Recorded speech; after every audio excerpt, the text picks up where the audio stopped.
concept for judiciary. Now in this video we are going to discuss about Waqf under Muslim law. तो इसमें हम लोग वक्फ के बारे में फुल डिटेल जानेंगे इन वेरी कंसाइज वे. मैंने ये वीडियो बनाया है. आई होप आपको काफ़ी हेल्पफुल होगा इन एनी लॉ एग्ज़ाम. तो चलिए वीडियो को स्टार्ट करते हैं. तो हम लोग आइए इसमें जो टॉपिक कवर करेंगे उसको पहले जान लेते हैं. जो हमारा फर्स्ट टॉपिक है वो है definition of waqf, essential of waqf, mutawalli, who can be a mutawalli, who can appoint a mutawalli, power and duties of mutawalli, removal of mutawalli, female as mutawalli, and the last is sajjada nashin. तो चलिए हम लोग डेफिनेशन ऑफ वक्फ को जानते हैं. इसका डेफिनेशन को पहले Abu Yusuf says, a waqf is the detention of a thing in the implied ownership of Almighty God in such a manner that its profit may revert to or be implied to the benefit of the creatures. There are three elements in this definition. First, ownership of God. Second, the extension of the founder's right and the benefit to mankind. जो हमारा next definition है वो है according to section 2 of waqf validating act 1913. Waqf means the permanent dedication by a person professing the Musalman faith of any property for any purpose recognised by Musalman law as religious, pious and charitable. That means waqf को आप ऐसे समझिए कि वक्फ एक संस्था है जहाँ पे कोई भी व्यक्ति किसी भी प्रॉपर्टी का, किसी भी थिंग्स का वो डेडिकेशन के साथ वो ओरली डेडिकेशन भी कर सकता है और रिटर्न वक्फ भी कर सकता है. तो वो अलमाइटी गॉड दैट मीन्स अल्लाह को साक्षी मान के वो प्रॉपर्टी को परमानेंट तौर पे दे सकता है. उस प्रॉपर्टी या उस थिंग्स का जो यूज़ होगा वो जो अल्लाह के क्रिएचर्स हैं that means the follower of the Allah, जैसे कि कोई नीडी पीपल मुसलमान फेथ का या कोई ऐसा पुअर व्यक्ति जिसे नीड है, तो वहाँ पे उसके बेनिफिट के लिए उसे यूज़ किया जाएगा. और जो उसका मेन पर्पस होना चाहिए वो होना चाहिए रिलीजियस, पायस एंड चैरिटेबल. अब जो हमारा नेक्स्ट टॉपिक है वो है इसेंशियल ऑफ वक्फ. तो इसमें 3 पॉइंट इसेंशियल है एक वक्फ के लिए. जो पहला है वो है परमानेंट डेडिकेशन ऑफ प्रॉपर्टी. मतलब हम कोई भी थिंग्स या कोई भी प्रॉपर्टी अगर वक्फ में देते हैं तो वो परमानेंट तौर पे देंगे. ऐसा नहीं कि उसको कोई लिमिटेड टाइम के लिए या किसी कंडीशन पे कि आप 20 साल के लिए मैं वक्फ में प्रॉपर्टी में दे रहा हूँ या दे रही हूँ और फिर मैं इस प्रॉपर्टी को ले लूँगी, तो वो वक्फ नहीं होगा. यहाँ पे परमानेंट तौर पे प्रॉपर्टी दे देना है. जो हमारा सेकेंड इसेंशियल पॉइंट है वो है जो वाकिफ होगा. वाकिफ मतलब वाकिफ जो होता है मतलब वो वक्फ को क्रिएट करने वाला, वो वाकिफ कहलाता है. वो मुस्लिम होना चाहिए, मेजर होना चाहिए और साउंड माइंड होना चाहिए. जो मेजर जो यहाँ पे होगा वो according to Indian Majority Act 1875 के तहत होना चाहिए. ठीक है. जो नेक्स्ट एसेंशियल पॉइंट है कि वो जो वक्फ का जो प्रॉपर्टी है या जो भी थिंग्स है जो वहाँ पे दिया गया है उसका जो भी पर्पस या जो भी यूज़ होगा वो रिलीजियस, पायस एंड चैरिटेबल का होना चाहिए, चैरिटेबल नेचर का ही होना चाहिए.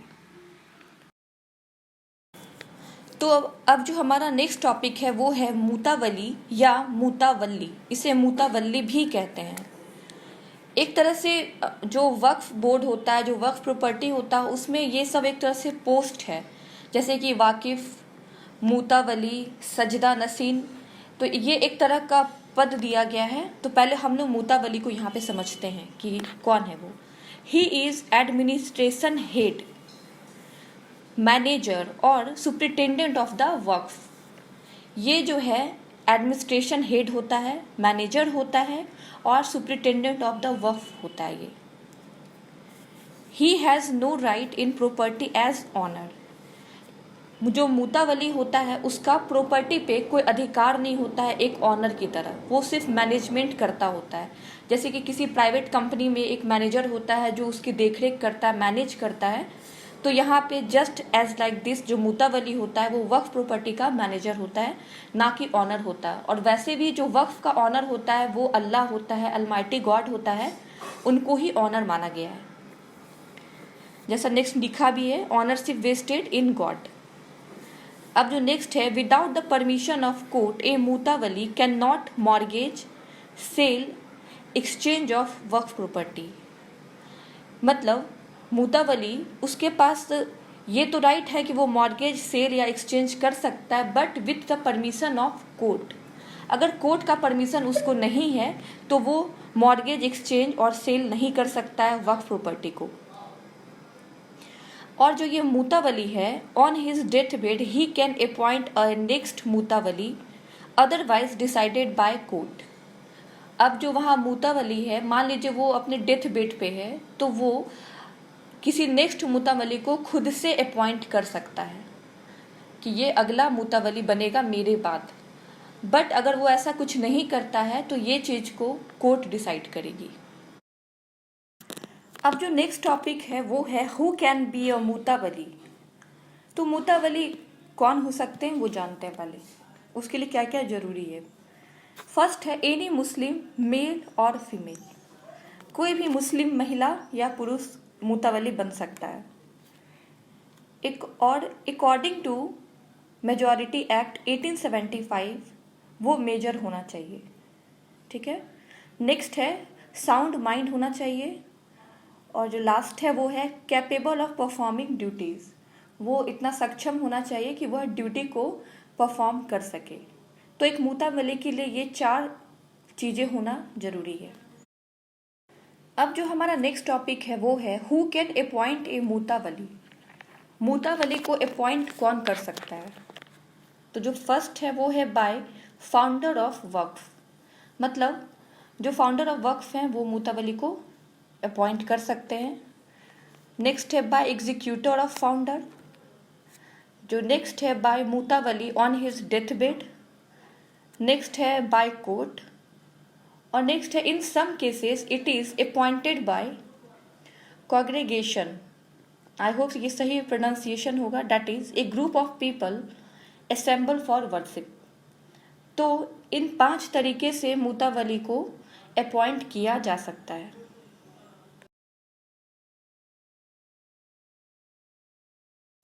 आगे जो हमारा नेक्स्ट टॉपिक है वो है पावर एंड ड्यूटीज ऑफ मुतावली। मुतावली का क्या पावर है, उसके क्या ड्यूटीज है, इसको हम लोग जानते हैं। तो है मुतावली में employ as agent and do acts reasonable and proper for protection of works where necessary or customary. He cannot alienate and charge the work property except first by work deed allowed, second by permission of court, and third by reason of any urgent necessity. That means जो मुतावली है उस वो एक तरह से एक agent की तरह वहाँ पे काम करता है वक्फ में। वो कोई भी ऐसा रीजनेबल एक्ट उठा सकता है जो कि वक्फ के लिए रीजनेबल हो और उसके प्रोटेक्शन के लिए नेसेसरी हो या कस्टमरी हो। जहाँ पे ज़रूरत हो या कहीं पे कुछ ऐसा कस्टम हो उसके अकॉर्डिंग भी वो वहाँ पे स्टेप उठा सकता है। यहाँ पे जो मुतावली है वो वक्फ के प्रॉपर्टी पर किसी तरह का एलिनेट या चार्ज क्रिएट नहीं कर सकता है, एक्सेप्ट पहले उसको या तो जो वक्फ डीड है उसमें वो उसको अगर अलाउ करता है तो वो ये कर सकता है। दूसरा है कि उसको परमिशन कोर्ट से लेना पड़ेगा। और लास्ट है कि अगर कोई रीजनेबल या बहुत अर्जेंट नेसेसिटी है तो वह ऐसा स्टेप उठा सकता है। अब आइए जो हमारा नेक्स्ट टॉपिक है वो है रिमूवल ऑफ मुतावली। तो यहाँ पे 3 तरह से मुतावली का रिमूवल होता है या किया जा सकता है। पहला है बाय कोर्ट, दूसरा है बाय वक्फ बोर्ड और तीसरा है बाय द वक्फ। तो पहले हम लोग 1 बाय 1 करके इसको हम लोग समझते हैं। कोर्ट जो है वो मुतावली को किस कंडीशन में उसको हटा सकती है या रिमूव कर सकती है, उस कंडीशन को हम लोग यहाँ पे जानते हैं। जो फर्स्ट कंडीशन है, who set up adverse title and denied the Waqf character. मतलब कि जो वक्फ का कैरेक्टर है वो है रिलीजियस है, चैरिटेबल है, वो पायस कैरेक्टर के लिए जाना जाता है। अगर मुतावली उस चीज़ को मतलब चेंज कर दे, कुछ अदर पर्पस के लिए वो वक्फ को यूज़ करने लग जाए, या वक्फ के जो कैरेक्टर है उसको ही वो डिनाइड कर दे, ख़त्म कर दे, उसके टाइटल को ही चेंज कर दे।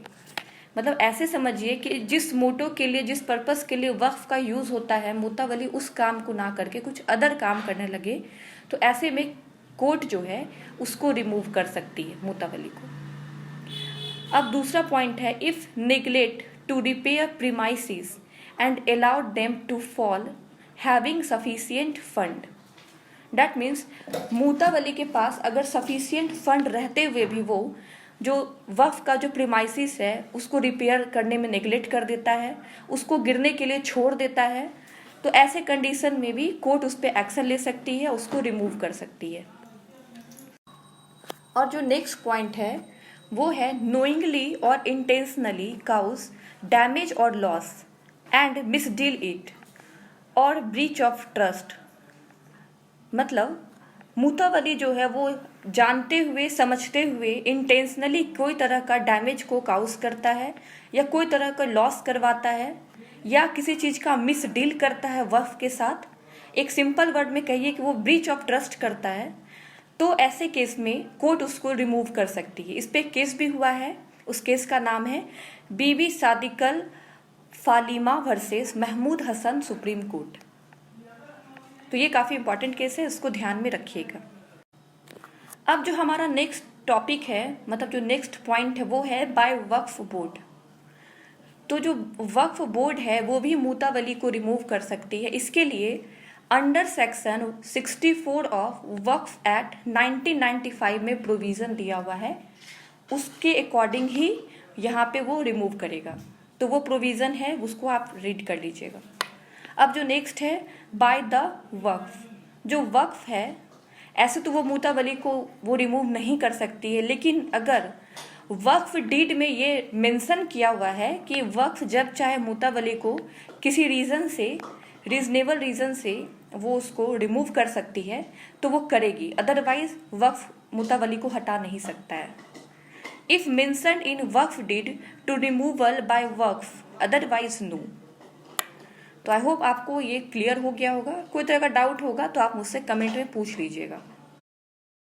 अब जो हमारा नेक्स्ट टॉपिक है वो है फीमेल एज मुतावली। मतलब जो फीमेल मुतावली होती है उसके लिए क्या है, कुछ हम लोग ये जान लेते हैं। A Muslim women can be a mutawalli but she can not perform religious function, rather she can only perform management duties of the waqf. जैसे कि अगर जो भी फीमेल मुतावली होती है उसका सेम फंक्शन होता है एक मेल मुतावली की तरह, जैसा हम लोग अब तक प्रीवियस पढ़ चुके हैं। लेकिन यहाँ पे एक रिस्ट्रिक्शन लग जाता है कि वो किसी भी तरह का रिलीजियस फंक्शन नहीं परफॉर्म कर सकती है।